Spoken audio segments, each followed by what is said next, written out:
once I discovered or thought about social networking, I wrote a bunch about it for myself, and I came up with kind of an experiment, and then I went looking for software that I could use to build that experiment on, and that kind of took me on this journey to free software, um, free software best practices, to finding Pieter Hintjens' ZeroMQ project, which I had heard of the ZeroMQ project before. I never did any low-level network stuff, network programming or even distributed programming stuff, so I didn't really care as much about that project itself. But Pieter Hintjens was a great find because he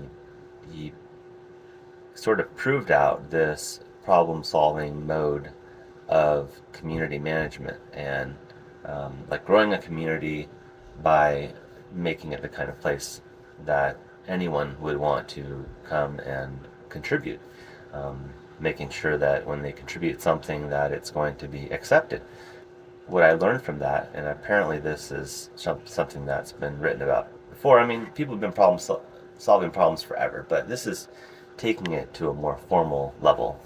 Um, the C4 protocol formalizes it into a document. Here's how you solve problems in software. Here's how you build a sustainable software community.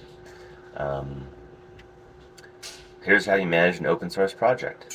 Once I had done enough research on social networking, and I found Mastodon, I found Diaspora, and I actually contributed to Mastodon, and so I had a few PRs in there. But then I realized like one of my PRs was like accepted, kind of, or no, it was like approved, but then not accepted. And I thought, okay, well, this is interesting. And plus, I sort of expanded from Mastodon. Like, it's part of this thing called the Fediverse. Fediverse is all free software. It's all based on AGPL code. But I did a survey. There were like very few developers. Overall, like maybe 10 full-time developers across, dozens of projects. And to me, that seemed like a fundamental problem. Not enough developers. And so you dig into why. Okay, I think it's, turnover, and people do a lot of drive-by commits. That's normal, but like the fact that so few stick around, it means it must be a particularly challenging situation. So that's how I kind of looked deeper into best practices and what was what was going to attract and retain developers, and finding C4. So then, okay, once you find something like that, this tool, you wonder, okay, it worked for ZeroMQ. Is it going to work for someone else? And so that's when I forked Mastodon and created Ecko, and I forked Diaspora to create Acropolis. So both of these forks are available now. They work. If you have problems, you can submit issues, and in the issue tracker for Ecko, we have 32 issues as of today.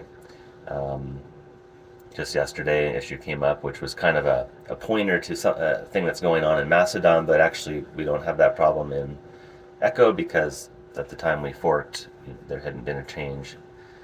And then also sort of that discussion there in Mastodon kind of supported the idea behind C4 that like we won't make this change because no one's here saying this is a problem for Ecko.